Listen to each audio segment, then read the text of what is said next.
On January 18 of 2012, we, the American public, won an unexpected victory. A bipartisan congressional effort had been pushing two bills, SOPA and PIPA. They claimed these two bills were necessary for fighting online piracy. However, when the experts took a look at the facts contained within the bills, they pointed out that they would do little to fight online piracy, but they presented a very clear threat to our civil liberties and the architecture of the internet. Millions of people called their representatives, sent them emails, and talked to them in person. And yet Congress still wouldn't budge.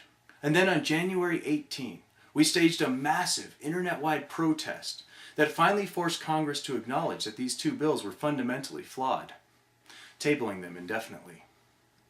However, we must not rest on this victory.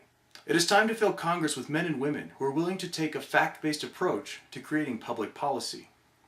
My name is Dr. Michael Ham. I'm a physicist, neuroscientist, and candidate for the United States Senate from the great state of New Mexico.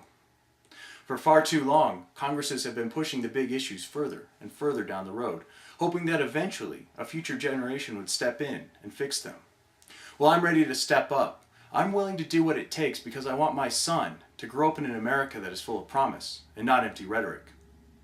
Let's take, for example, one of the most contentious issues of our time, the federal deficit. The federal deficit is a relatively easy to define equation given by the deficit is equal to revenue minus expenditures. There are important and far-reaching implications for optimizing revenue and expenditures.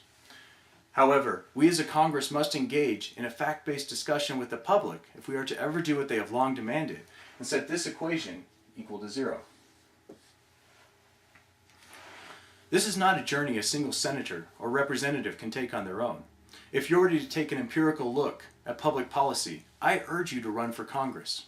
Whether you're a Republican, a Democrat, a Libertarian, or an Independent, it's time that we fill this great legislative body with Americans who will put their country before a party. My name is Dr. Michael Ham. I'm a candidate for the United States Senate, and I approve this message.